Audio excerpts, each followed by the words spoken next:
Hello guys, welcome to my YouTube channel sweet home. তো আজকে আমরা বানাতে চলেছি ডিমের হালুয়া। এটি একটি খুব সহজ রেসিপি ও খেতেও খুব সুন্দর হয়। আপনারা একবার এটি বাড়িতে অবশ্যই ট্রাই করবেন এবং আমাকে জানাবেন কমেন্টে আপনাদের কেমন লাগলো। চলুন শুরু করা যাক।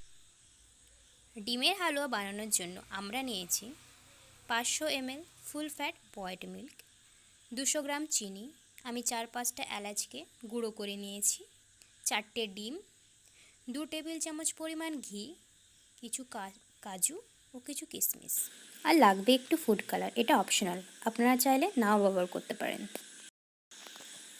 এবার আমি 4টে ডিমকে একে একে ভেঙে নেব।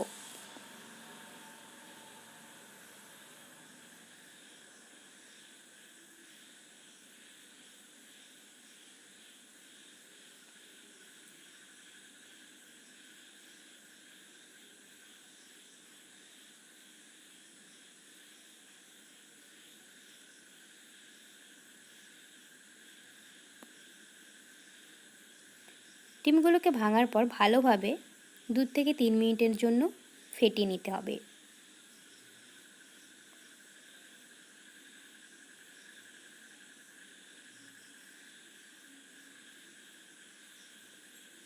এবার আমি এতে অ্যাড করব দুধটা।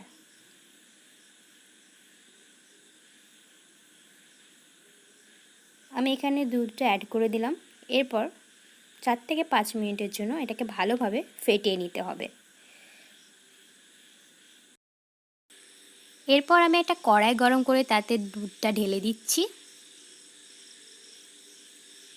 এবার আমি এটাকে ক্রমাগত নাড়াতে থাকব। খেয়াল রাখতে হবে যেন দুধটা কড়াইয়ের সঙ্গে লেগে না যায়। 1 থেকে 2 মিনিট পর আপনারা দেখতে পাবেন এখানে দলা পাকাতে শুরু করেছে। ঠিক ছানা তৈরি করলে যেমন দলা পাকে, এখানেও ঠিক সেই রকম দলা পাকাতে শুরু করেছে। এই পর্যায়ে আমাদেরকে মিশ্রণটা নাড়িয়ে যেতে হবে। আরও কিছুক্ষণ পর মিশ্রণটা যখন এমন অবস্থায় আসবে তখন আমি অ্যাড করে দেব কিশমিশ, কাজু বাদাম। এবার এগুলোকে একটু ভালোভাবে নাড়িয়ে নেব। এবার আমি অ্যাড করব একটু ইয়েলো ফুড কালার। এটা সম্পূর্ণ অপশনাল, আপনারা যদি না চান তাহলে এটা ব্যবহার করবেন না। আসলে ইয়েলো ফুড কালার দিলে জিনিসটা আসলে দেখতে খুব সুন্দর লাগে আর কি।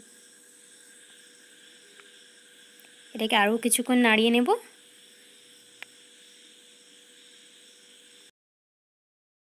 এবার আমি অ্যাড করে দিচ্ছি চিনি।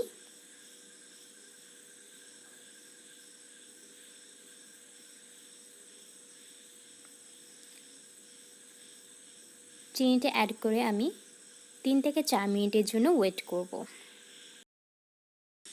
3 থেকে 4 মিনিট পর যখন এটা ফুটতে শুরু করবে তখন আমি অ্যাড করে দিলাম গুঁড়ো করা এলাচ। তারপর আমাদেরকে 5 থেকে 7 মিনিট ওয়েট করতে হবে এই রসটা মরে যাওয়া অবধি। ব্যাস, আমাদের হালুয়া রেডি।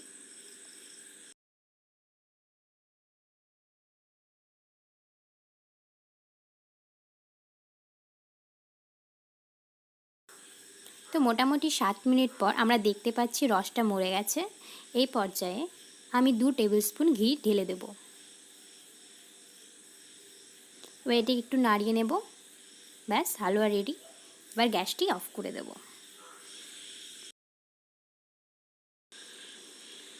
তো এই ছিল আমার আজকের রেসিপি।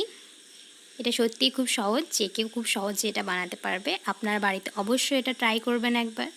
যদি ভালো লেগে থাকে আমার চ্যানেলটিকে সাবস্ক্রাইব করবেন, পাশে থাকে বেল আইকনটি ক্লিক করে দেবেন। সবাই অনেক ভালো থাকবেন। Thanks for watching.